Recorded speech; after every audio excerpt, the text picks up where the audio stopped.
Bueno, buenos días a todos los diputados. Permiso, Lazo, presidente, Marrero. Vamos a hablar de la tarea de ordenamiento. Yo sé que hay muchas preguntas, muchas dudas. De este tema hemos hablado aquí en el Parlamento en otras ocasiones.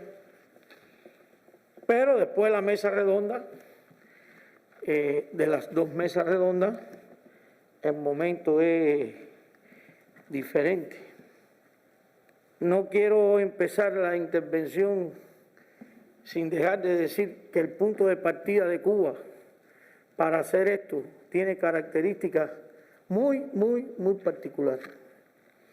Primero, la situación económica que estamos viviendo con las limitaciones fundamentalmente en la disponibilidad de divisas convertibles.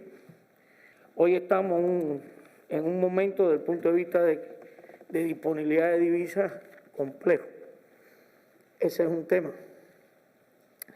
Y el otro tema, y no menos importante, en el punto de partida, son todas las cosas que nosotros hemos hecho en la economía y que cuando usted quiere entonces hacer una transformación integral, la lista de cosas que tiene que resolver en esa integralidad es tan larga que yo creo que no somos capaces de imaginárnoslas todas.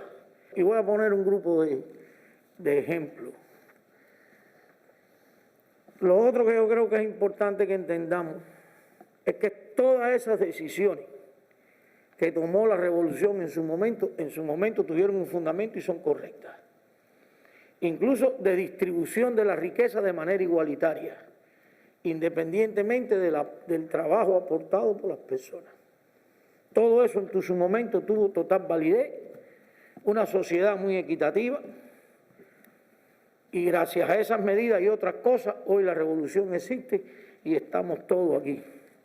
Pero si queremos transformar la economía profundamente, como ha sido aprobado en los congresos del partido, lo cual se le ha llamado la actualización del modelo, hay un grupo de cosas que hay que transformar, porque han perdurado mucho en el tiempo. Pero ni mucho menos, yo creo que sería totalmente injusto solo todas esas medidas que se han tomado, verlas con un enfoque crítico y no con un fundamento en cada uno de los momentos que la revolución tomó esas medidas. Lo que pasa es que ahora tenemos que cambiarlo. Voy a poner varios ejemplos. Aquí está la ministra de Trabajo. Hoy hay en el país en el orden de 934.000 personas que tienen sistema de pago estímulo en CUC. Y eso promedia entre 12 y 15 CUC mensuales. Entonces, cuando usted quiere hacer una reforma de salario, usted dice, espérate, que yo tengo gente que solo gana peso y tengo personas que ganan peso y ganan CUC. Esto yo lo expliqué en la mesa redonda, lo retomo aquí. Cuando a un trabajador le pagan 10 CUC de estímulo, en la práctica va a Cadeca y los cambia por 24. Y tiene 240 pesos. Y a la empresa le costó 10, porque el tipo de cambio empresarial es 1 por 1. Entonces, si usted va a hacer una reforma salarial, tiene que tener en cuenta que esa persona que hoy cobra un salario en pesos y tiene un sistema de estímulo en CUC, cuando usted haga esto y haga la reforma salarial y quite el sistema de estímulo en CUC, porque el CUC no va a existir, entonces tiene que tener en cuenta que esa persona, por lo menos nominalmente, no se afecte del ingreso que tenía anterior. Y eso es una realidad. Pero es que no estamos hablando de 6, 7, 10 personas. Estamos hablando de 934.000 personas aproximadamente. Entonces, cualquier reforma salarial que usted haga, tiene que tener en cuenta el tema estímulo en CUC. Ahora, cuando se hizo el incremento del salario en el sector presupuestado, que no fue una reforma salarial, fue un incremento de salario para el sector presupuestado, todos los que por alguna vía en el sector presupuestado tenían un estímulo, recibieron el incremento de salario y se les mantuvo el estímulo y los precios fueron los mismos. Por lo menos los precios del sector estatal, porque los precios estaban subsidiados. Entonces usted tiene que hacer ahora una reforma de salario y te puede encontrar una persona que ya tuvo un anticipo del incremento de salario, tiene un sistema de estímulo en CUC y además los precios que tenían subsidio en el Estado no se quitaron. Entonces ahora tiene que ir uno acomodando todo eso, porque todo el mundo en Cuba está de acuerdo con que hagamos unificación monetaria y cambiaria, pero nadie quiere perder un pedacito de capacidad de compra del dinero que gana hoy. Y eso tiene total lógica, porque las personas no quieren ir para atrás. Todo el mundo quiere quedar en una mejor posición. Eso es así. Nosotros tenemos dietas médicas, nosotros tenemos suministro para las embarazadas, nosotros tenemos productos subsidiados para niños, e incluso la distribución de los productos por la libreta de abastecimiento no es igual en todo el país. Lo único que quiero decirles es que hemos tenido que hacer un levantamiento de todo lo que existe hoy en la economía y en la sociedad cubana para ver cómo nosotros entonces eso lo podemos integrar.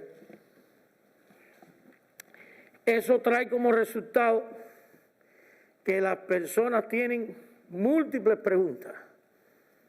¿Cómo queda lo que se le da a las embarazadas? ¿Qué pasa con los niños de 0 a 7 años? Es decir, después de la mesa redonda nosotros constantemente hemos estado revisando todas las opiniones en las redes sociales y hay cualquier cantidad de preguntas que hoy aquí, si alguien tiene, estamos en la mejor disposición de aclararlas todas. Quería hacer esa intervención, hacer estas declaraciones, porque se ha tenido en cuenta, en nuestra opinión, todo. No quiero ser absoluto, no va a ser que se haya quedado algo en una esquina que no nos hayamos dado cuenta. Entonces, hecha esa aclaración, yo creo que es bueno otra vez retomar algunos conceptos que ya explicamos en la mesa redonda, pero bueno, aquí tenemos un poco más de tiempo para volver a hacerlo. Entonces, la primera pregunta que todo el mundo hace, ¿por qué hacerlo ahora con la situación que el país tiene? Tenemos grandes distorsiones de categorías económicas en la economía, un grupo de distorsiones grandes. Adelante, por favor. Y ahí están. Tenemos distorsiones de precios, tanto de precio mayorista como de precio minorista. Tenemos distorsión en el salario. Todos de alguna manera recibimos productos subsidiados y a casi todo el salario no nos alcanza. Entonces la solución de que el salario no alcanza es dar determinado nivel de productos subsidiados. Y eso hay que cambiarlo. El salario dependerá del aporte por el trabajo. Y lo que tenemos que lograr en la sociedad es que la principal fuente de ingreso de las personas sea el trabajo. Y se han venido tomando decisiones en economía con el enfoque que dije al principio, todas correctas en su momento, pero evidentemente la principal fuente de ingreso de las personas hoy no es exactamente el trabajo. Ese es el tema.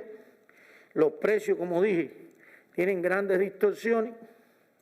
La distorsión más grande que generan los precios está motivada por la sobrevaloración del peso con el dólar, que las materias primas importadas son más baratas que las materias primas de producción nacional. Es muy difícil medir la eficiencia de una empresa en Cuba en un ambiente de tipo cambio de 1 por 1. Incluso los estudios de factibilidad de las inversiones, ese es un tema que tenemos que resolver. Y en términos de incentivos, el problema más serio que tenemos es que la sobrevaloración del peso contra el dólar no incentiva a los exportadores. Vuelvo al mismo ejemplo, un exportador exporta $1 y recibe un peso. De ahí los grandes subsidios del presupuesto al sistema empresarial. Y después hay otro grupo de desequilibrios macroeconómicos provocados fundamentalmente por la dualidad cambiaria que nosotros tenemos que ir ordenando poco a poco, y por eso la tarea se llama tarea ordenamiento. Son un grupo de conceptos importantes. Fíjense, el presupuesto del Estado cuando se devalúe el peso, va a ser otra cosa. Todos los medicamentos hoy que el país importa están expresados en el presupuesto del Estado en pesos uno por uno. E incluso cuando uno coge la estructura de los gastos del presupuesto del Estado, da cosas que no son normales. Nosotros tenemos subvalorados los gastos en la salud, la educación, en el presupuesto, que cuando uno devalúe y ponga un tipo de cambio más grande, entonces serán mejor expresados. Por eso, como dije, el objetivo es ir ordenando e ir acomodando en un modelo todas las medidas que durante mucho tiempo se hicieron y ahora tienen que tener un enfoque de una manera integral, porque una se puso en un momento, otro en otro, y cuando ahora uno coge y estudia esto, entonces el paquete de cosas es bastante grande. Por eso nosotros decimos que lo que le hemos llamado ordenamiento monetario es más grande que quitar una moneda y unificar los tipos de cambio. Lo otro que me parece que es importante, la tarea de ordenamiento lleva previsto la devaluación del peso sobre el dólar y quitar una de las dos monedas que tenemos. Yo estoy hablando, hoy estoy hablando aquí de CUP y CUC. Entonces, lo otro que tenemos que entender es que cuando usted devalúa su moneda en una economía, se produce un ajuste en la economía. Se ajusta. Durante la explicación, donde quiera que se produzca un ajuste en cualquier actor económico, yo voy a decir, este es un ajuste. Porque algunas personas, y las preguntas que nos hacen, todo el mundo piensa que es posible hacer una devaluación en la economía y que no se produzca ajuste en ningún lugar, que nos quedemos exactamente igual. Eso siempre tiene un ajuste. El sistema empresarial va a ser muy beneficiado, pero tiene que salir a buscar eficiencia. Por tanto, no es lo mismo trabajar en una empresa que tenga utilidades que trabajar en una empresa que no tenga utilidades. No va a ser igual y es un ajuste. Hoy hay empresas que al final tienen margen de utilidad muy chiquito y por los sistemas de pago que tienen, las personas pueden cobrar determinado nivel de salario. Que no son culpables. Y los sistemas de pago los adelantamos ante la insuficiencia de la escala salarial. Por eso obligatoriamente hay que hacer una reforma de salario. Pero evidentemente las reglas van a cambiar. Después me voy a referir a eso. Las reglas para el sistema empresarial cambian totalmente. Pero yo creo que tenemos que entender que hay un ajuste para todos. Y el primer ajuste es que hay que salir a ser más eficiente ante el trabajo. Ese es el primer ajuste que va a ocurrir.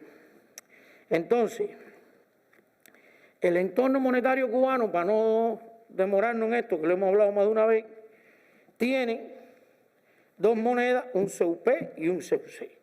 Yo creo que ya eso lo entendemos todos perfectamente. Eso no es exactamente lo que ocurre en el mundo. Nadie en el mundo tiene dos monedas domésticas de curso legal. Casi siempre los países los que tienen es una moneda y un tipo de cambio. Y el otro tema que tenemos entonces es, adelante, que tenemos dos tipos de cambio. Uno es en el sector de las entidades, que es lo que le hemos llamado circuito mayorista. De ahora, para no referirme al sector de las entidades, me voy a referir a circuito mayorista en términos de tipo de cambio. Y el otro es el circuito de las personas naturales, nosotros, que es minorista. Entonces, en el sector mayorista, el tipo de cambio es 1 por 1. Para tener acceso a un dólar, tiene que tener una autorización primero. Y eso que ocurre con el peso y el CUC contra el dólar, tiene un reflejo en la vida real. Y en una economía donde los dineros no cumplen sus funciones, Tenemos dos monedas, el CUP y el CUC, ninguno de los dos cumple las funciones del dinero, entonces la economía se conduce muy administrativa. Se han venido tomando medidas desde el Ministerio de Economía, desde la dirección del gobierno, de que la economía tenga una conducción más financiera y menos administrativa, pero el despliegue de eso se logrará en su totalidad cuando la moneda con que nos quedemos cumpla las funciones del dinero. Entonces, ahí tenemos, y aquí tenemos también otra característica. El entorno monetario cubano tiene entonces dos tipos de cambio que también son de curso legal. Es decir, las dos monedas son de curso legal y los dos tipos de cambio son de curso legal.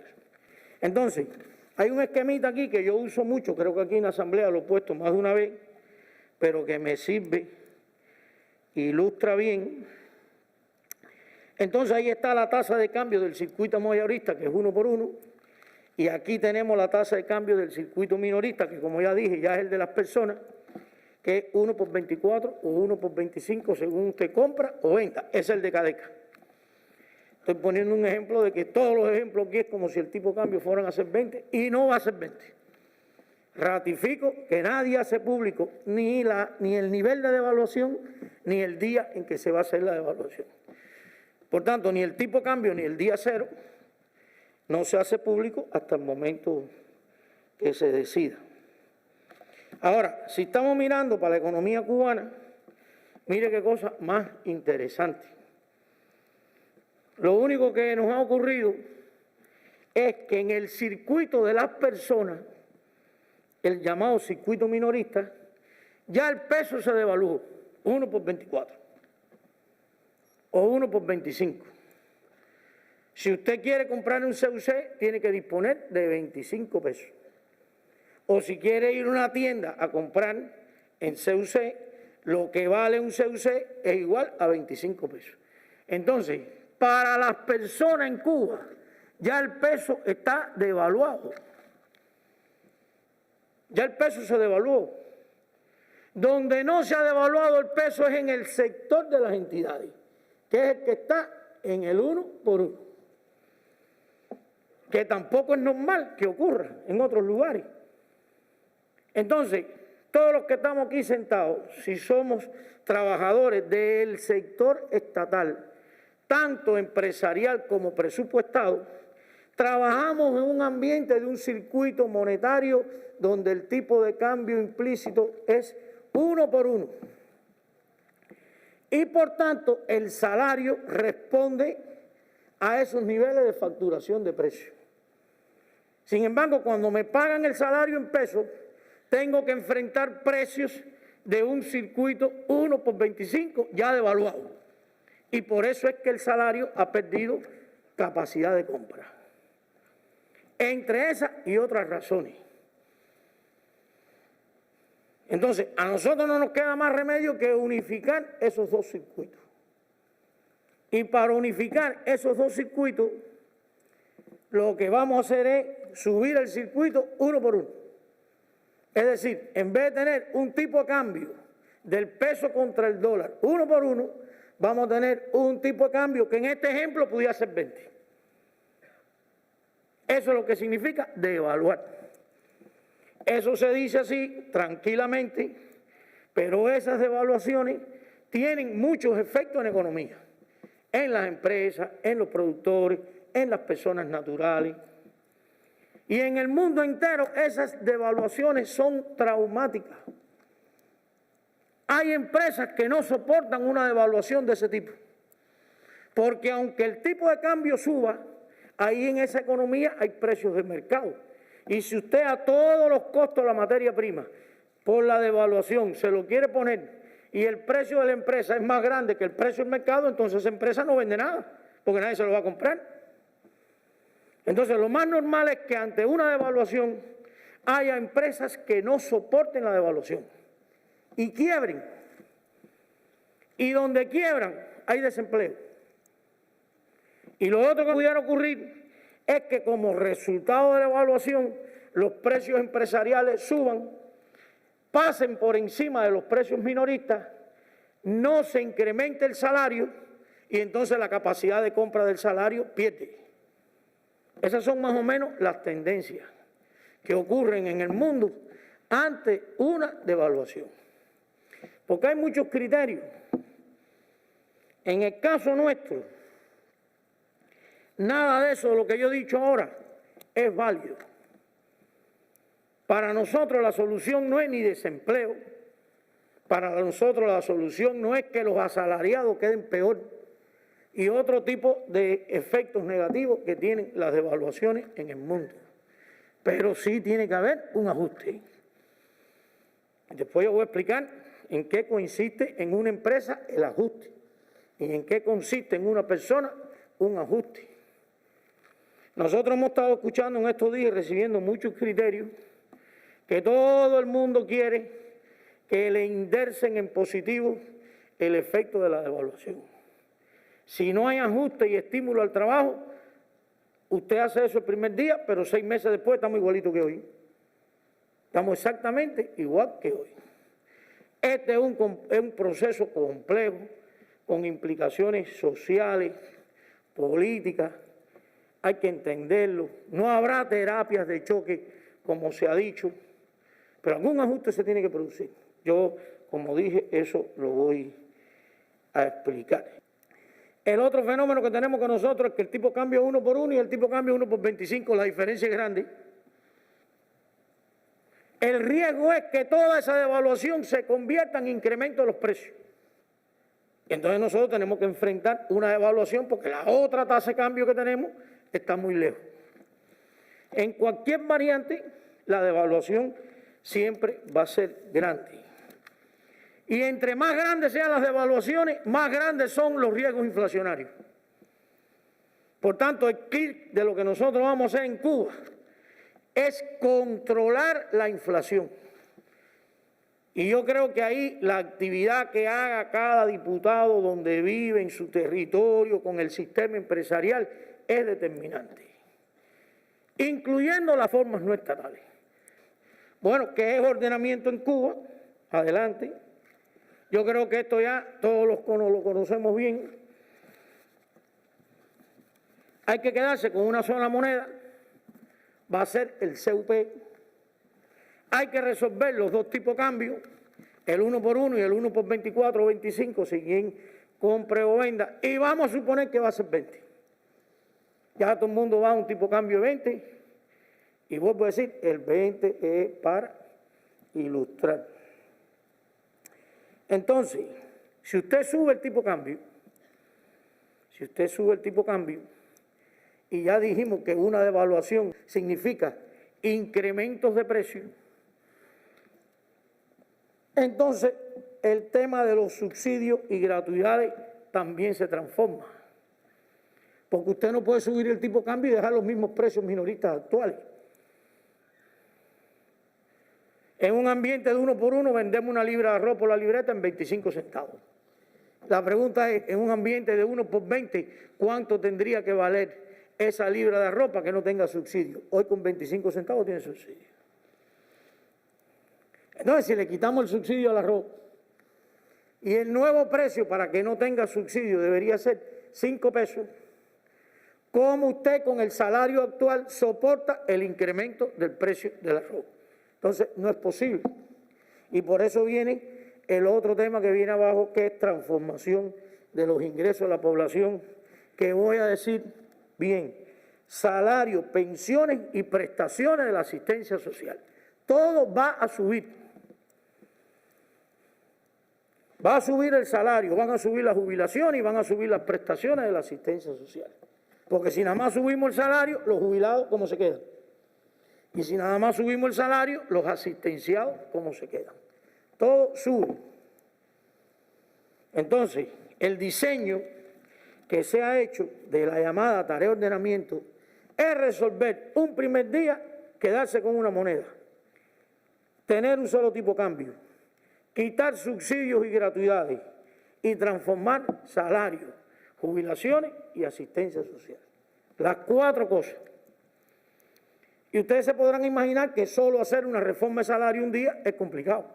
Entonces, Imagínense hacer esas 4 cosas al mismo tiempo.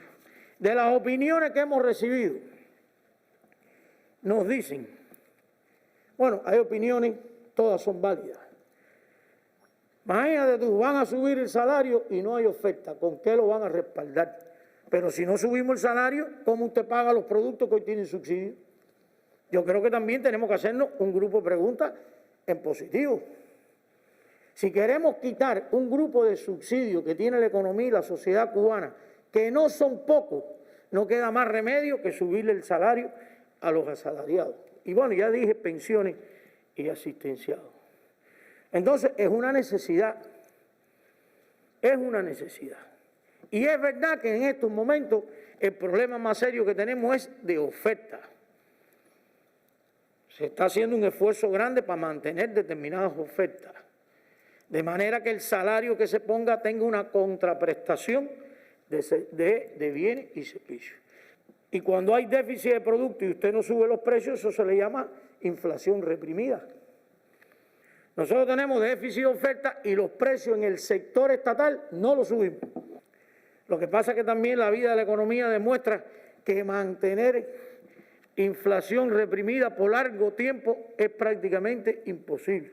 Pero no va a haber manera, tenemos que subir los salarios, porque si no los asalariados quedan peor que hoy.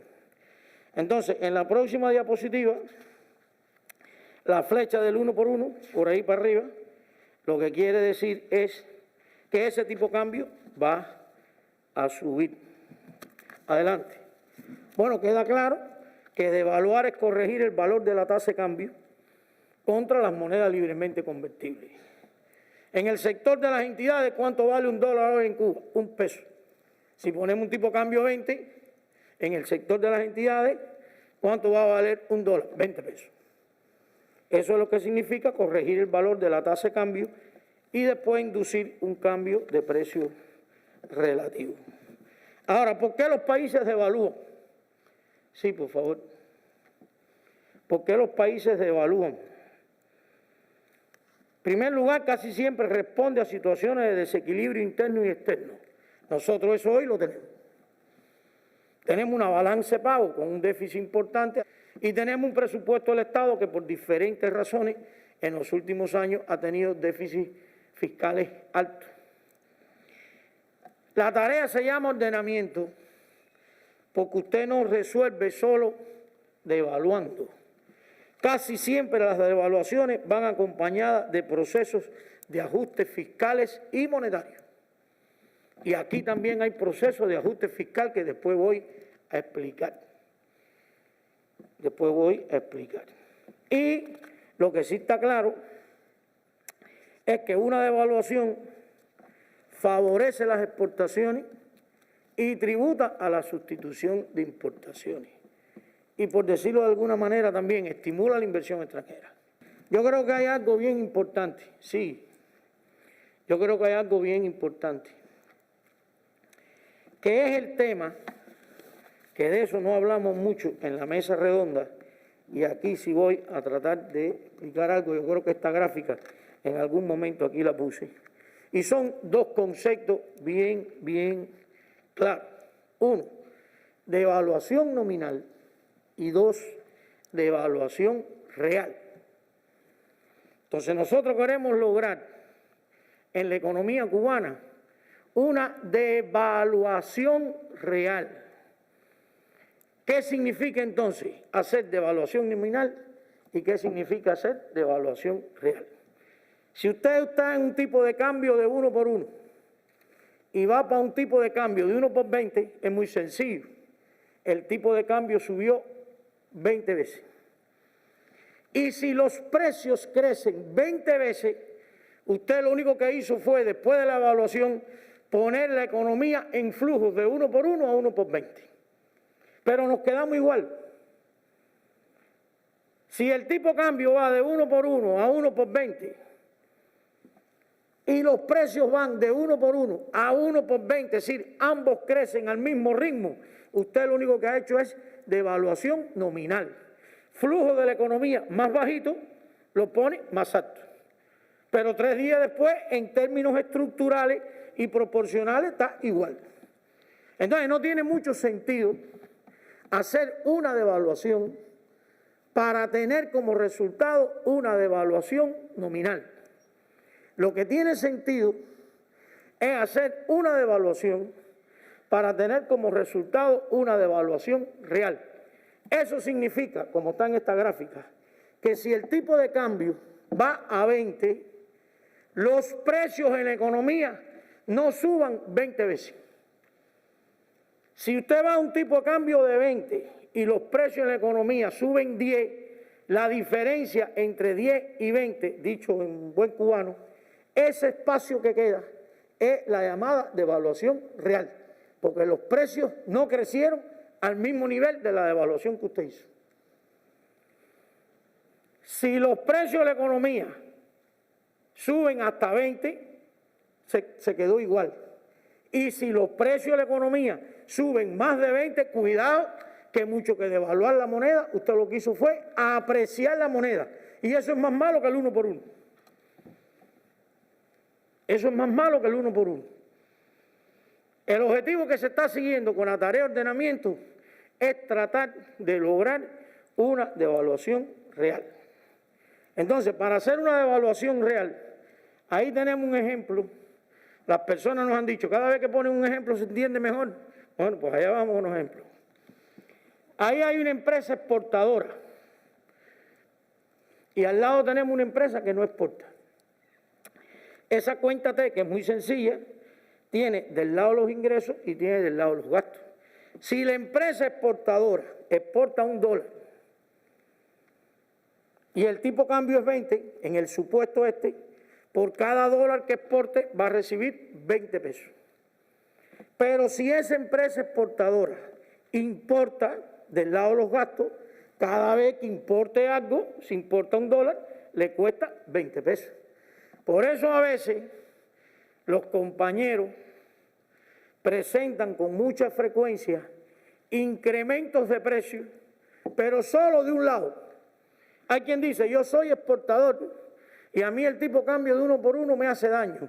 Si me dieran 10, yo resolvía todos los problemas que tengo en la empresa. Y es verdad, pero el que nos proponga eso, lo único que está haciendo es devaluando del lado de los ingresos. Y en buena ley las devaluaciones son del lado de los ingresos, pero son del lado de los gastos.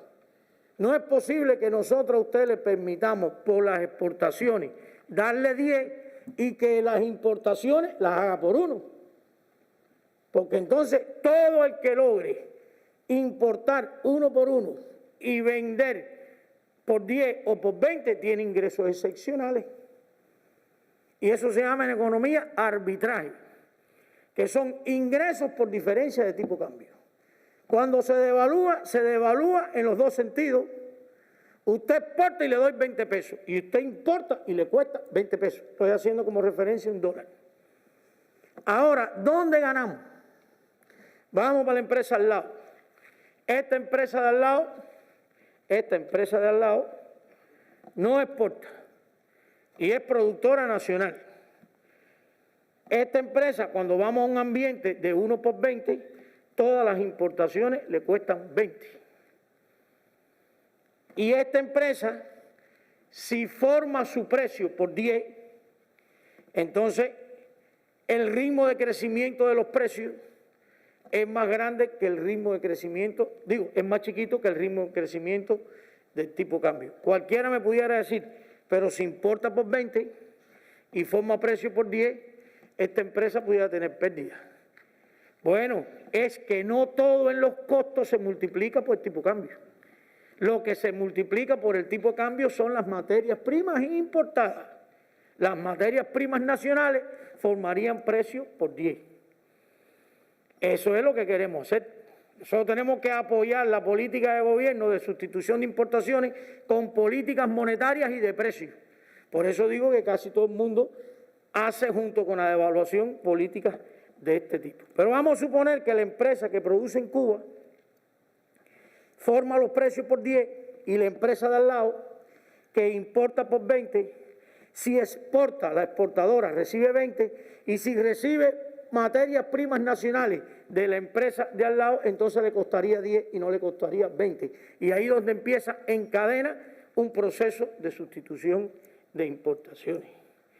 Porque hablamos de sustitución de importaciones, hablamos de encadenamientos productivos y entonces tenemos que tener diseños de precios de ese tipo. En la próxima presentación, lo único que estamos haciendo ahí es ver cómo cambian la estructura de los gastos. Esta es la estructura de gasto de todas las empresas que hay en Cuba sacada de los estados financieros. Estructura de gasto por elementos se llama esto. Entonces, las empresas en la columna primera, ahí estamos en un ambiente de 1 por 1. Si devaluáramos por 20, las materias primas importadas suben al 28%. Y las materias primas nacionales bajan del 34 al 18. Es decir, las devaluaciones tienden a abaratar las materias primas nacionales contra las importadas. Hoy el turismo importa una botella de whisky como es 1 por 1, si son $10, entra en 10 CUC. Cuando si quitemos el CUC y nos quedemos con peso y el tipo de cambio sea 20, si son $10 son 200. Y si los roles nacionales valen 100, el turismo tendrá que escoger si en nosotros le pone más whisky o menos rones. Pero por lo menos va a haber un sistema de precios que lo estimule a usar mayores materias primas nacionales. Y ese es un espacio que se queda de beneficio para las empresas estatales. Yo creo que es importante también que digamos bien claro que el proceso que vamos a enfrentar tiene riesgos y que llevamos varios años trabajando en administrar esos riesgos. Y la administración de riesgos puede ser a cualquier nivel. Nosotros hemos identificado de este proceso varios riesgos, pero aquí me voy a referir a 4. Primer riesgo, que la inflación sea mayor que la diseñada. Y voy a hablar en términos para los diputados. Si el tipo de cambio fuera 20, los precios mayoristas deberían estar creciendo entre 10 y 12 veces. Si suben 20 veces, ya se nos fue la inflación de la mano. Y hay compañeros que preguntan, ¿pero de qué estamos hablando? ¿De inflación de precios mayoristas?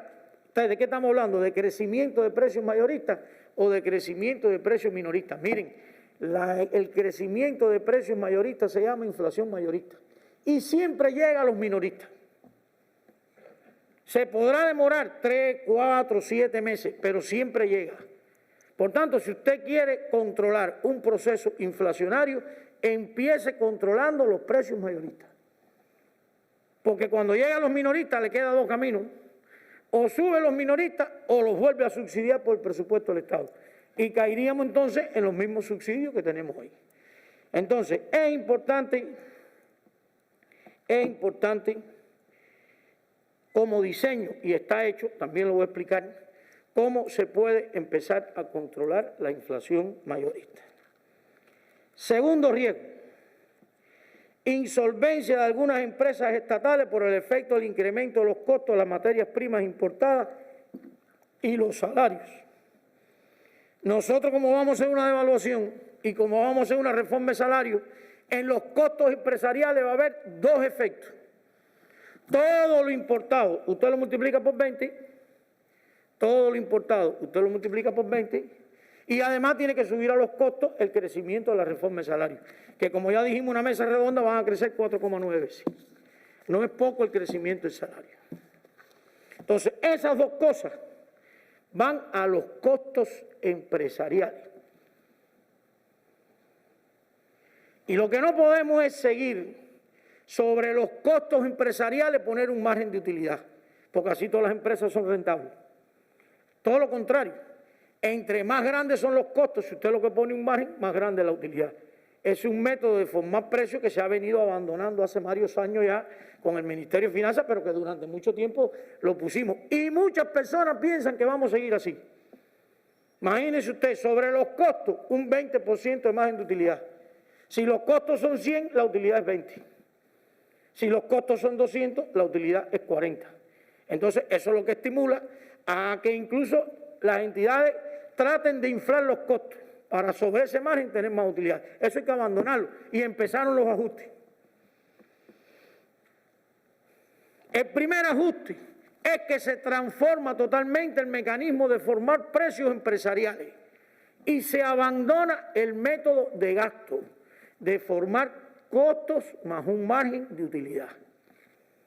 Ese es el primer ajuste al sistema empresarial. Si no, todos tenemos utilidades y lo único que hacemos es facturarnos la ineficiencia entre nosotros. Sobre el costo un 10, el otro sobre el costo un 10, sobre el costo un 10. Miramos el sistema empresarial, todo el mundo tiene utilidad y somos felices. Si le cambiamos las reglas del juego al sistema empresarial de cómo formar los precios, nosotros hicimos un ejercicio con ese sistema empresarial. Un grupo de compañeros de la Universidad de La Habana, del Grupo de Perfeccionamiento Empresarial, del Ministerio de Finanzas. ¿Cuáles son los resultados de ese ejercicio en el sistema empresarial? Bueno, ese ejercicio lo hicimos con el plan de este año. No fue un ejercicio estático, fue dinámico, porque al plan le aplicamos variables dinámicas de devaluación, para no cansarnos mucho. Se modelaron 1.717 empresas. 1.275 de subordinación nacional y 442 de subordinación local. Y separé lo de la subordinación local no por gusto. Después me voy a referir a ello. ¿Qué dio el ejercicio? Es decir, cogimos el plan 2020 y le aplicamos una variante de devaluación. ¿Qué dio el ejercicio?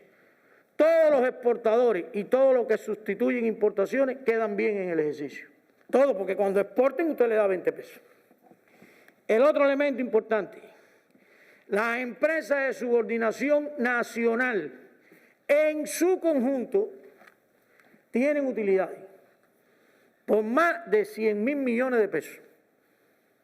Es decir, si lo vemos así, decimos que las empresas de subordinación nacional soportan una devaluación a un nuevo tipo de cambio de 20 en su conjunto.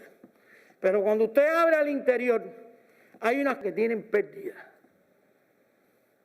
Y nosotros, se saben las que son, por orden, se ha discutido con los ministros, con los presidentes de las OCDE, y se han dicho que esas empresas tienen que salir a buscar más eficiencia. ¿Cuáles son los motivos de la pérdida? Uno, el incremento de las materias primas importadas. Y dos, el crecimiento del salario, la nueva escala salarial. Entonces usted se imagina que le digamos algo. Tú no puedes aplicar la escala salarial porque cuando tú subes los costos por la parte del salario, la empresa se vira perdida. Bueno, y los trabajadores que están ahí. No le vas a aplicar la escala salarial, sin embargo los precios sí van a subir, o los precios que toquen. Entonces, ¿qué hacemos con las empresas que tienen pérdida ante la devaluación y el incremento del salario? ¿Qué le vamos a decir? No, tú no puedes pagar el incremento del salario. Eso está discutido con todos los presidentes OCDE, todos los ministros. Y nosotros pensamos que en algún momento esas empresas que tienen pérdidas, primero para no invalidarlas de que no puedan subir salario, y segundo, y no cerrarlas y generar un desempleo, después de un análisis muy riguroso, a algunas de esas empresas se le van a financiar las pérdidas. No puede ser financiar pérdida por financiar pérdida. Y las empresas que en un primer año, como resultado de la tarea de ordenamiento, tengan pérdidas, habrá que decirle, el primer año se van a financiar, pero tú le tienes que presentar al gobierno un programa de desarrollo de cómo tú reduces esas pérdidas en el tiempo. Porque no nos podemos pasar 5 años financiándole pérdidas a empresas. E incluso en los lineamientos está escrito que las empresas que tengan pérdidas se liquidan. Se unen con otras, se liquidan, tienen programas de desarrollo, algo tendrán que hacer. El presupuesto no está para ponerle dinero al sistema empresarial.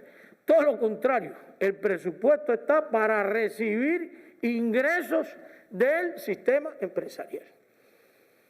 Nosotros esa filosofía, el presidente lo ha dicho más de una vez, así se viene haciendo.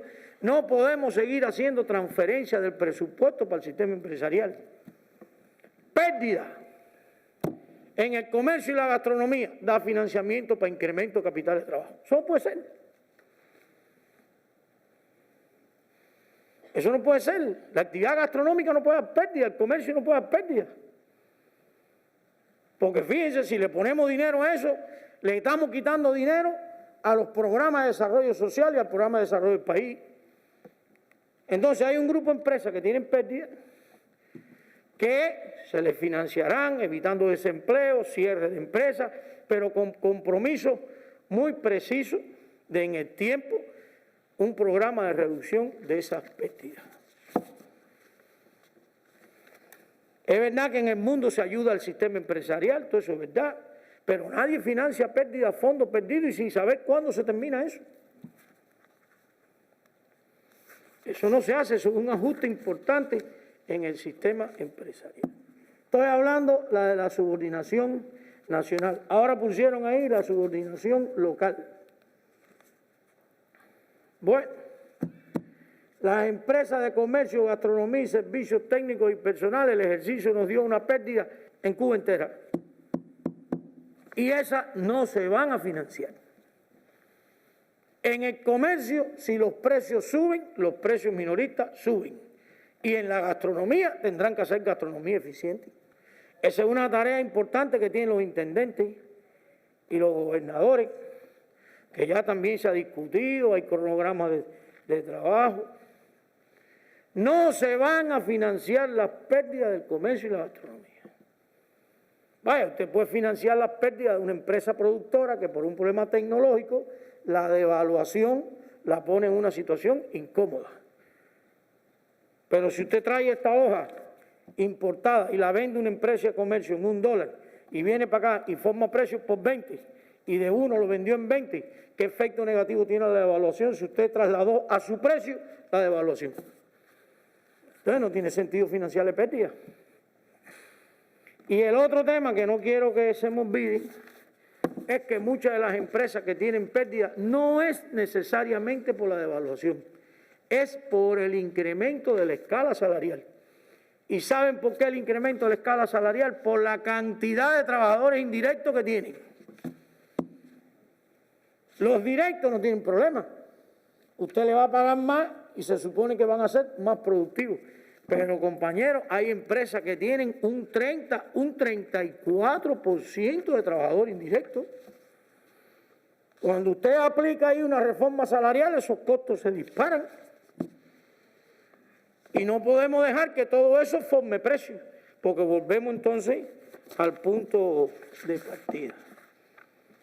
Ese es el resultado que tuvimos adelante con el ejercicio que hicimos de las empresas. Ahora, hay un grupo de medidas que de manera automática benefician al sistema empresarial. Primero, se aumentan las facultades para formar precios. Nosotros tenemos hoy una cantidad de precios importante centralizado para la formación de los precios mayoristas. Y aquí se quedan en la lista de precios centralizados unos 44 productos, después vamos a ver ahorita la lista. Segundo, se ponen precios a los productos que ya dije centralizados, que son transversales.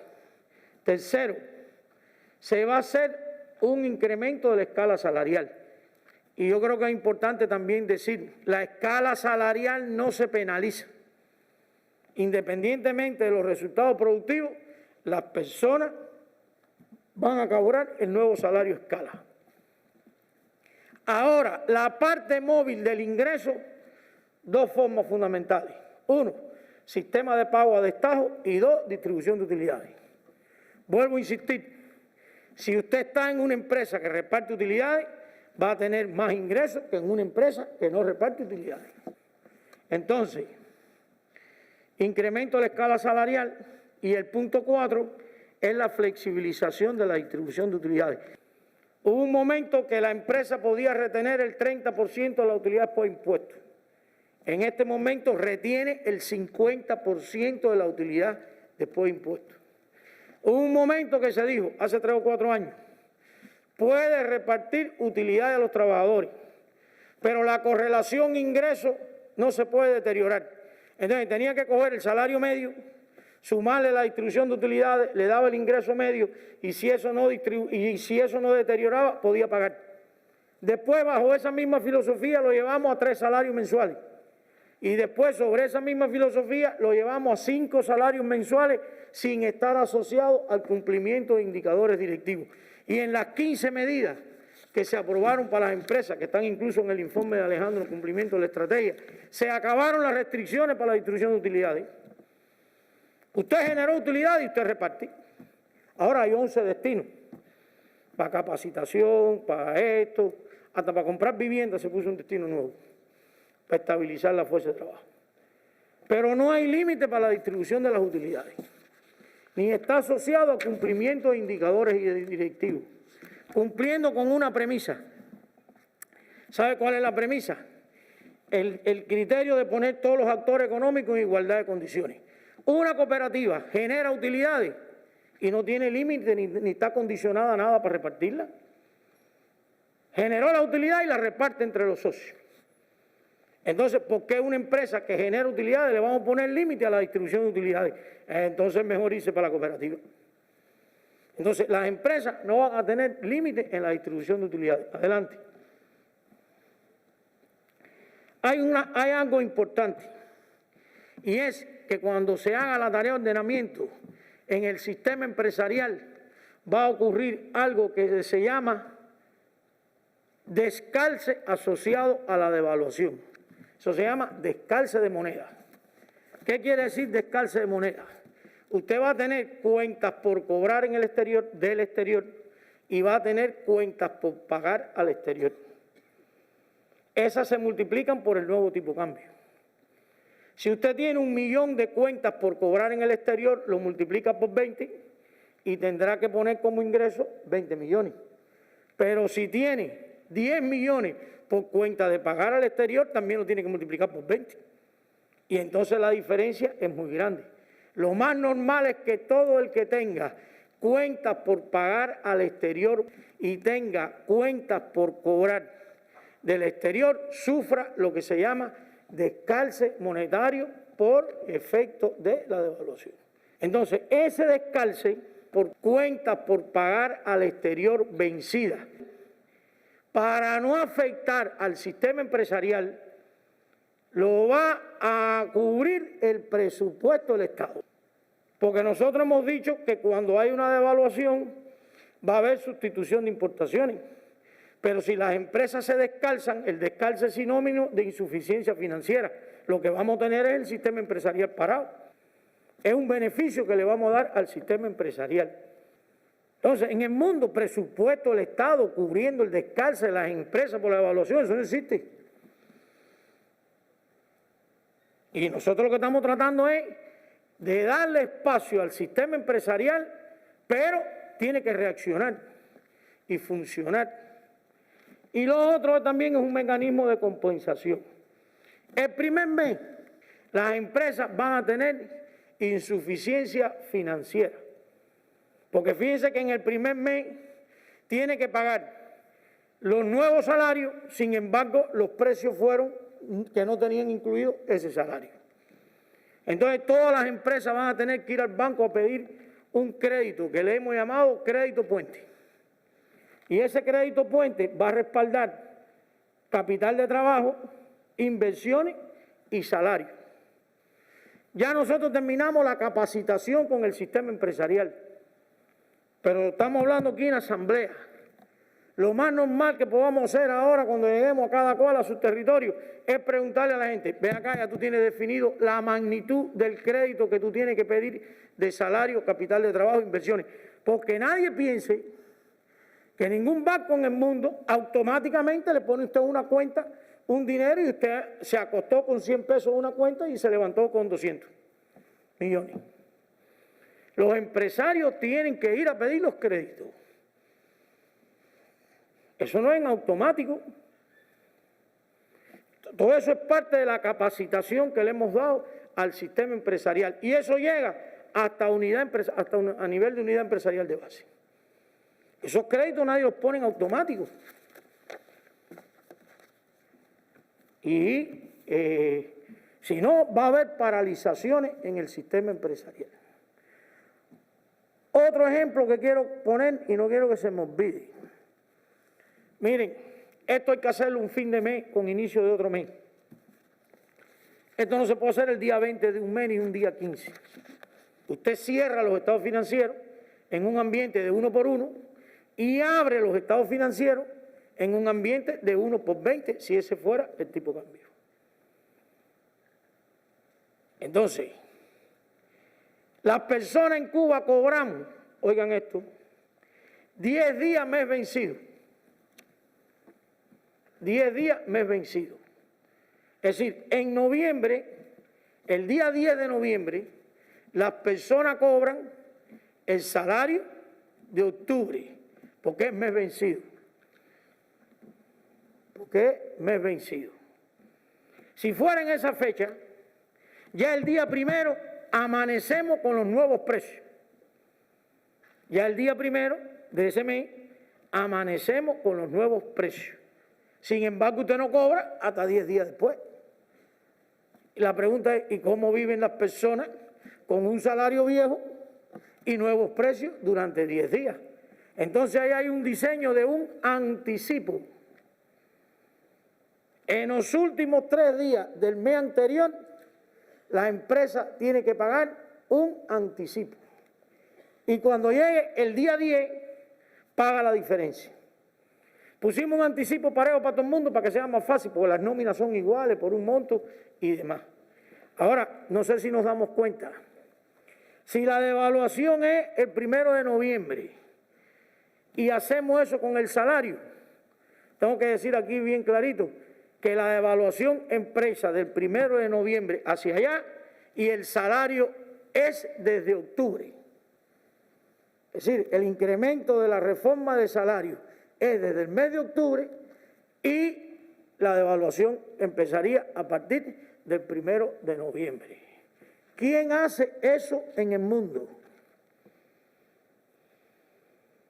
Eso no lo hace nadie. Entonces, habrá determinados ajustes y eso mismo va a pasar con los pensionados y los asistenciados. Todo el mundo va a poder vivir esos 10 días. Seguimos. Hay financiamiento temporal de pérdida, que ya me referí, y hay mecanismos de asignación de divisas flexibles, que también lo vi en el informe de Alejandro. Y el último párrafo se refiere a las 15 medidas que se le aplicaron al sistema empresarial. Adelante. Bien, voy entonces al punto 3. Caminé la inflación, caminé las empresas y voy para el punto 3. Percepción de la población de que con el nuevo incremento de los salarios y el incremento de los precios se quede peor. Porque el problema no se trata del monto salario. Ya el presidente lo dijo en la mesa redonda también. El tema es relación salario-precio. Si los precios suben y usted no le dice a la persona que también va a subir el salario, el análisis no es completo. Y si el incremento de salario es más chiquito que el incremento de los precios, es la llamada teoría entre salario nominal y salario real. Nosotros tenemos que lograr que el salario crezca un poquito más que el crecimiento de los precios. Si eso se logra, y es el diseño, los que dependemos de un salario quedaremos mejor que en el punto de partida. Quedaremos mejor que en el punto de partida. Otro tema extremadamente discutido y muy visto en las opiniones después de la mesa redonda es el tema de los ahorros. Las personas dicen, imagínate tú, yo llevo no sé cuántos años ahorrando y ahora van a subir los precios y el incremento de los precios se come la capacidad de compra del ahorro. Y también las personas han dicho, y se ha dicho públicamente, que se respetan los saldos de las cuentas de los bancos. Son dos cosas diferentes. Son dos cosas totalmente diferentes. Vamos para los saldos. Si usted tiene en el banco CUC y hoy los CUC usted los cambia en Cadeca y los cambia por 24, o usted recibe 24 pesos por un CUC. Si usted tiene CUC en el banco y el tipo de cambio va a ser 20, y después del día cero, si CUC ya no valen 24 pesos, lo que valen es 20, es verdad que usted pierde 4 pesos por cada CUC. Por eso cuando se corrió la bola de que iba a ser 20, lo primero que hizo la gente fue ir a los bancos a cambiar. Y por eso la nota en el banco, que no vayan, que se respetan los saldos. El que se respetan los saldos quiere decir que si usted tiene hoy CUC en el banco, independientemente de que cuál sea el tipo de cambio, se le va a cambiar por el tipo de cambio actual, por 24, para que usted no pierda capacidad. Porque si hoy tiene CUC y hoy los cambia por 24, y cuando venga el tipo de cambio, si fuera 20 en el ejemplo, le dan 20 pesos, usted pierde. Eso es lo que significa respetar los saldos.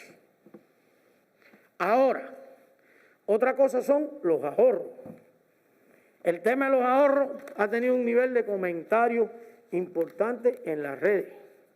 Mire, no es el ahorro. Todo el dinero, si hay incrementos de precios, pierde capacidad de compra. La noticia de que el puerco va a valer 50 pesos y no 25, ya el dinero perdió capacidad de compra. Antes yo me compraba con 25 pesos una libra de cerdo, ahora por la lista es 50. Que también ha habido mucha opinión, y yo lo que digo es que todo lo que pusieron en la lista está por debajo de los precios de hoy. Por tanto, eso está hecho con el espíritu de proteger a las personas. Hoy que tenemos que ver las cosas un poco más en positivo. Entonces, es totalmente lícito decir que la medida que se está tomando afecta el ahorro. Bueno, eso es lo que ocurre en el mundo. Eso es lo que ocurre en el mundo. Pero fíjense, es verdad, si hay hoy incremento de precios, el ahorro se afecta. Si por la devaluación hay incremento de precios, se afecta, pero también tenemos que decir punto y seguido. Hay incremento de precios, pero voy a subir el ingreso. Hubo un compañero que llamó preocupado y dijo, imagínese usted, ahora me van a subir el precio de la electricidad y yo pierdo capacidad de compra por el ahorro, pero es que él no va a pagar la nueva tarifa de la electricidad con el ahorro. Él va a pagar la nueva tarifa de la electricidad con la nueva jubilación. Lo que sí es, no tiene solución. Siempre que hay incremento de precio, el ahorro pierde capacidad de compra. Yo sé que esa es una preocupación muy grande. Los precios de las cadenas de tiendas en CUC prácticamente se quedan así. Y hay un grupo importante de precios que se quedan subsidiados. Y el ingreso va a subir. Usted tendrá nuevas posibilidades de ahorro. Pero lo que no es posible es coger el ahorro e enderezarle toda la devaluación. Bueno, ese es este punto. Y yo creo que hay un punto 4 que es muy importante y es una tarea que hay que hacer a nivel de municipio. Hay una cosa que los compañeros del Ministerio de Trabajo dicen, factor de coincidencia. En una familia pudieran coincidir todos los factores positivos de la devaluación. Vamos a imaginarnos un núcleo familiar donde haya 3 personas, un matrimonio con un hijo graduado universitario que trabaja. Los precios le van a subir, pero a los 3 le van a subir los salarios. Entonces ahí coincide positivamente, pero nos podemos encontrar también un núcleo familiar de una persona que trabaje y tenga 3 niños. Entonces le va a subir los precios para los 4 y el ingreso va a subir solo para la persona que trabaja. Entonces ese grupo le vamos a llamar vulnerable y se va a ayudar económicamente. Lo que pasa es que es importante en todos los municipios tener claro cuáles son los núcleos que pudieran caer en ambiente de vulnerabilidad para tomar las decisiones lo más rápido posible. Esto que estoy diciendo, estoy en indicaciones que se han dado en reuniones y demás. Si algo tiene que hacer un municipio es tener bien clarito las potencialidades de núcleos vulnerables. porque si no el proceso es muy lento y está previsto en el presupuesto del Estado cómo atender a los núcleos vulnerables. Esa es la teoría de que nadie queda desamparado. Ahora, lo que sí no podemos hacer para los núcleos vulnerables es empezar todavía a darle precios de productos más baratos. Si hacemos eso, seguimos con la teoría de subsidiar productos y no personas. Los precios se tienen que ir estandarizando y lo que hay es que ayudar a la familia, no al precio. Pero eso hay que hacerlo. Hay que tener una idea de los núcleos vulnerables. Nosotros somos el criterio que los vulnerables no van a aumentar porque tú vas a subir salarios, pensiones y asistencia social. Pero pudiera pasar. Una madre con 3 hijos queda vulnerable por mucho que gane, porque el costo de la vida va a subir. Entonces habrá que emparejarle desde la asistencia social el ingreso. Por eso es importante ir estudiando el factor de coincidencia en determinados núcleos de las medidas que se están proponiendo hacer. Eso no nos puede sorprender. Seguimos. Bien, medidas antiinflacionarias. Estoy hablando de inflación mayorista, fíjense. Precios mayoristas. Se van a formar precios mayoristas centralizados para un grupo de productos. Y se van a formar precios centralizados de acopio, independientemente de la flexibilización que se haga en la política de comercialización de productos agropecuarios. Seguimos. ¿Cuáles son los precios centralizados mayoristas? Centralizados en el Ministerio de Finanzas y Precios, esos que están ahí. Imagínense usted todos los combustibles nuestros, menos el combustible de producción nacional para la generación de electricidad es importado. Ese automáticamente se multiplica por tipo de cambio. Entonces no podemos dejar que CUPE ponga el precio que él como sistema empresarial entendió. Los combustibles siguen centralizados. Y ese combustible le garantiza ese nuevo precio a CUPE un margen de utilidad. Ahí están los productos que van a estar, que son 42. Esta idea es importante. De todo lo que hoy Cuba se ponía como precio mayorista centralizado, se quedan en 42. Fíjense si se flexibiliza la formación de precios a nivel empresarial. Ahora, los empresarios tienen que actuar responsablemente. Se quedan 42, sí. Aquí están otros hasta llegar a los 42, sí. Y estos son precios mayoristas centralizados porque tienen mucho efecto con productos de primera necesidad que también van a tener los precios minoristas centralizados. Entonces, para tener una cadena de valor, por decirlo de alguna manera, en esos productos, estas son algunas de las medidas que se han diseñado para empezar a limitar la inflación mayorista desde el primer día. Sí. Acopio. Hay un grupo de productos de acopio que también van a tener precios centralizados. Ahí hay 15, sí, y aquí están los otros, 30 productos. Porque nosotros sabemos que en el tema de los productos agropecuarios es donde puede haber también un desate de la inflación y hay una intención de controlarlo. Si usted controla el mayorista, puede controlar un poco también el precio minorista. Adelante. Entonces, la gran preocupación es si con los nuevos precios de acopio los productores ganan o pierden. Esta es una ficha de costo del arroz cáscara húmedo. Y este ejemplo está hecho también con un tipo de cambio 20. Entonces aquí se ha diseñado por el Ministerio de Finanzas un método de formar precios. ¿Y cuál va a ser? Fíjense la fila de la utilidad. Hoy el precio de acopio actual garantiza una utilidad para los productores de arroz cáscara húmedo de 1.354 pesos. Utilidad por tonelada. Y en el nuevo precio estamos proponiendo también 1.354 pesos. Eso significa que le estamos formando un precio de acopio al arroz cáscara húmedo que garantiza el mismo nivel de utilidad por tonelada que hoy. Porque si no, lo que no podemos poner es un incremento del precio al mismo ritmo de crecimiento de los costos.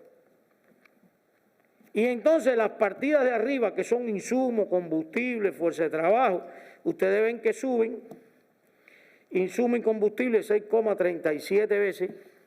Es decir, fijamos la utilidad y reconocimos el crecimiento de los precios por la devaluación y por el incremento de salario.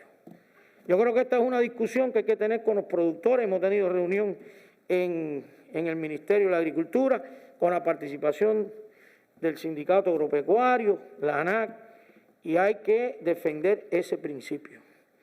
¿Qué van a decir los productores? Es verdad que me subieron el precio de acopio. Fíjense que el precio de acopio, miren para la última columna, sube 2 veces. Y van a decir, y los insumos y los combustibles subieron 6,37 veces. Y nosotros tenemos todo el derecho de decirle, sí, pero te mantuvimos la misma utilidad por tonelada. Va a subir más rápido los costos que el precio. Ahora bien, porque mucho se dice de que hay que comparar los precios con el mercado internacional. Yo creo que sí, que hay que hacerlo. La formación de precios en el tiempo o lo más rápido posible, tendremos que irnos comparando con el mundo. Entonces, fíjense, el nuevo precio de acopio es 5.439. Y si ese precio de acopio lo comparamos con los precios en el mercado mundial con un tipo de cambio de 20, lo más que deberíamos pagarle a un productor es 4.400. Y le vamos a pagar 5.439. El arroz cáscara se mantiene con subsidio al productor. No es subsidio por diferencia de precio en el consumo. Al productor. Muchos productores ahora dicen, sí, pero no hay insumos y los rendimientos se caen. Bueno, perfecto. Todos los insumos y combustibles son los que suben 6,37 veces. Tendrás un poco menos de rendimiento, pero también los costos van a ser bajitos porque todo lo importado ya no se multiplica por tipo de cambio. En este ejemplo de que sea así. La discusión, lo que quiero trasladar es que el diseño que se ha hecho para esos precios de acopio de esos productos es para que los productores no se vean afectados, aun cuando hay productos que mantienen subsidio. Eso es importante. Entonces, nosotros mantendremos subsidiada la producción de arroz cáscara húmedo en Cuba. Hay otros precios, adelante, que se van a formar de manera descentralizada. Fíjense que lo que se queda centralizado son 42 productos o surtidos. Y hay otros que se descentralizan. Esos productos se descentralizan, pero con límite. En la mesa redonda, Alejandro habló de la flexibilización de la planificación. Y después yo hablé de los límites de crecimiento a los precios. Y hay personas que nos han dicho, no cuadra la flexibilización de la planificación con la contención de precios que están poniendo por otro lado. Y técnicamente puede ser así.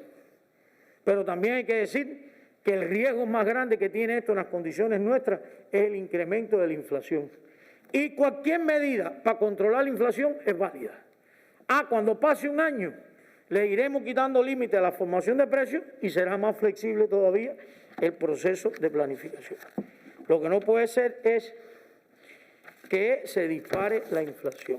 Después, con los precios minoristas, también hay contención de precios minoristas. Adelante, adelante. Adelante. También hay contención de precios minoristas centralizados para un grupo de productos. Y el punto que viene después de ese es el tema de mecanismos de contención de precios mediante acuerdo con las formas de gestión no estatales. Y eso hay que ganarlo a nivel de municipio. Eso centralmente no se puede lograr. Al principio dije que casi todas las devaluaciones van acompañadas de cambio en la política fiscal. Y si hay algo que tiene cambio en la política fiscal es la carga tributaria en lo fundamental a los trabajadores por cuenta propia, aunque yo sé, Macy, que es para todo el mundo, pero para concentrarme en los trabajadores por cuenta propia. Es verdad que los trabajadores por cuenta propia van a recibir crecimiento de costos, porque el que tenga una paladar y la tenga en su casa, la electricidad le va a ser más cara. Es verdad que va a recibir crecimientos de costos. Y cuando usted sube el salario en el sector estatal, a los que trabajan en el sector no estatal también van a pedir crecimiento de incremento salarial. Nada se va a quedar estático. Y nosotros también le tenemos que decir a los trabajadores por cuenta propia, es verdad que eso va a ocurrir, pero también es verdad que se te va a bajar la carga tributaria para que el incremento de los precios no sea lineal con el incremento de los costos. Y este es un cambio de la política fiscal importante. Y eso hay que concertarlo a nivel de municipio, con cada cual.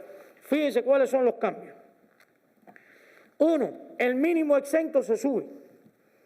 El mínimo exento es la parte del ingreso que las personas por él no pagan impuestos porque respalda el costo de la vida. Por tanto, va a pagar menos impuestos porque el mínimo exento se va a subir. Y segundo, se incrementa el gasto deducible. Y eso nos da pie en todos los municipios a discutir con todo el mundo. Y eso no hay quien lo haga con una resolución centralmente por ir para allá. Los panes con croquetas van a 3, van para allá. Yo aprovecho para que los diputados estén informados, porque una de las grandes preocupaciones es a dónde van a ir a dar los precios de los trabajadores por cuenta propia, a las cooperativas, y también al sector agropecuario se le va a aplicar la misma política. El sector agropecuario va a salir mejor. Se le va a subir el mínimo exento, se le reconocen los gastos deducibles y además lo que pagan es un 5% por las ventas lineal, por tanto el que más ingreso tiene no se grava más. Ese tiene un tratamiento diferenciado.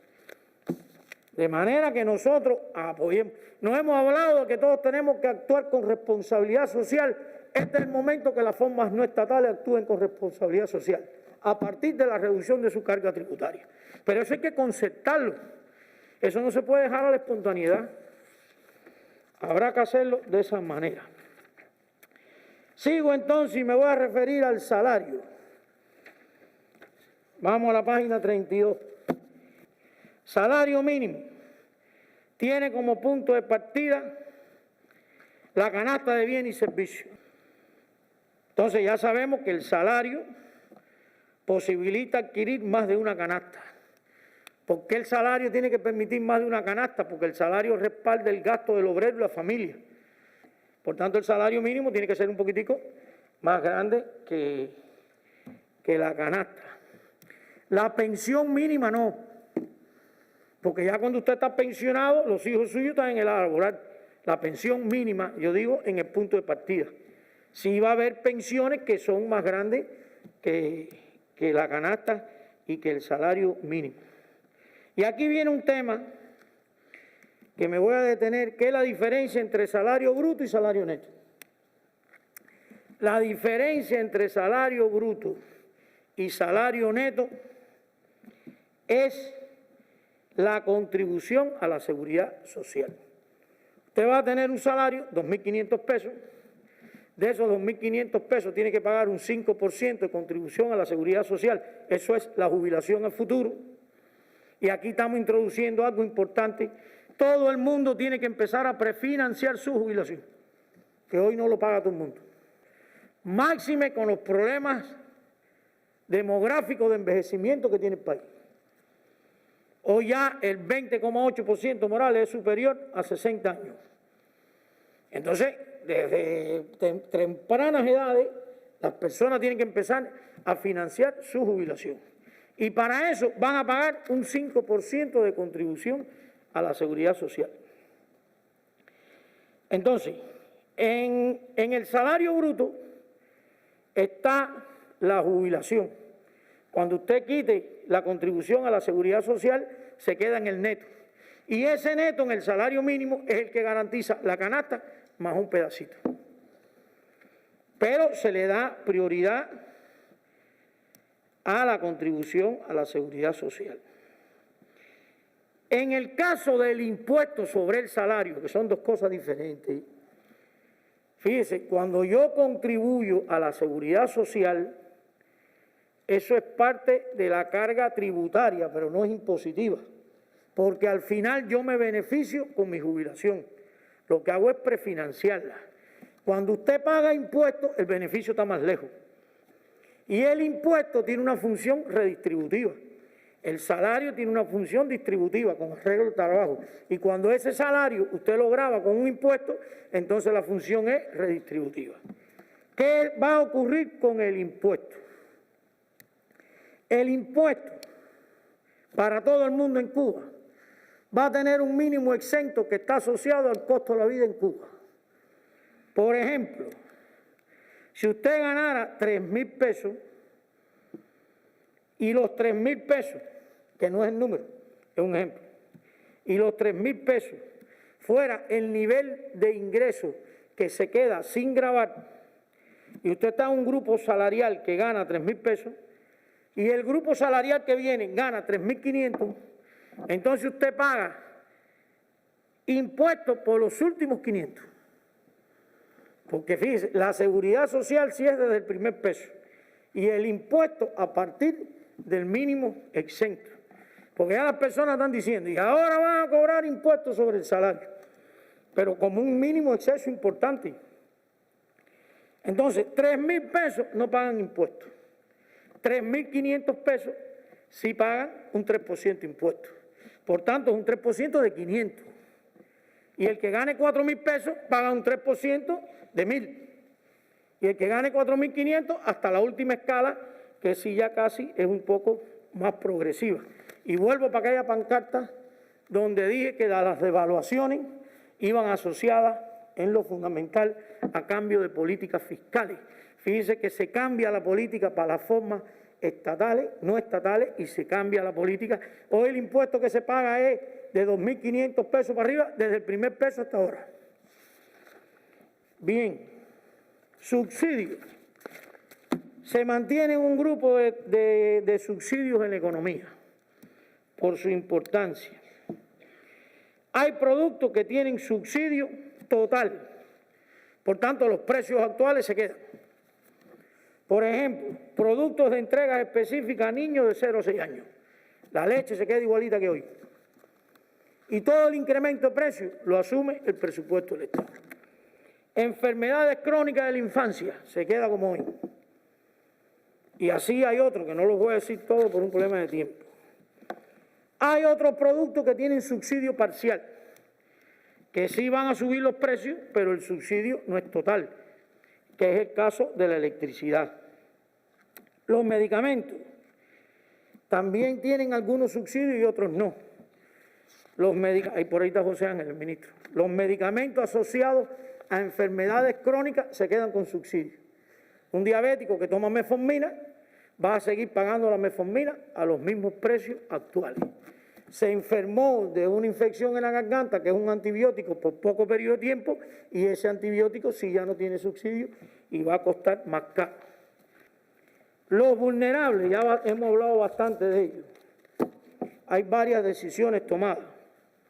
Hoy hay prestaciones excepcionales, esas no se extinguen, se quedan y se incrementan. Y hay todo un diseño de las personas que sean vulnerables, que si las vamos adelantando desde ahora es mejor, pero que si van a pedir ayuda, la ayuda hay que darle en menos de 48 horas, en ese momento. Y las prestaciones adelante, superiores a lo que está establecido, son facultad del Consejo de la Administración Municipal, donde está la ministra de Trabajo, que eso ya era casi facultad de la ministra, y ya desde el COVID ahora se bajó. Me queda entonces un pequeño tema, y no menos complejo también, y es que el resultado, vamos a hacer una distribución diferente de la riqueza en la economía, y la última presentación que tengo aquí es el tema de la tasa de actividad económica en Cuba. Hoy en Cuba somos 11.200.000 cubanos, aproximadamente. La población en edad laboral son 7.146.000 cubanos y la población económicamente activa son 4.559.000. Eso nos da una tasa de actividad de 63,8. Hace 6 o 7 años eso era 70 y pico. Hay muchas personas en Cuba en edad laboral que no trabajan. Y las encuestas dan que supera el 1.200.000, el 1.300.000 personas. Si usted quita subsidios, la solución que le queda a todas esas personas es salir a buscar empleo. Y yo creo que es un tema también que hay que tener en cuenta. Esto se vio en una reunión del Consejo de Ministros, se le dieron indicaciones a los gobernadores y todo el mundo tiene que calcular potencialmente en cada municipio las personas que van a salir a buscar empleo, que además, más que verlo como malo, hay que verlo como una reserva laboral para todos los programas que el país tiene. Lo que se está aspirando es que todas aquellas personas que no trabajan, cuando se eliminen los subsidios, se incorporen a todos los programas productivos y de desarrollo que tiene el país, que siempre van a tener algún espacio. Bueno, Lazo, muchas gracias por todo. Terminé la parte de la explicación.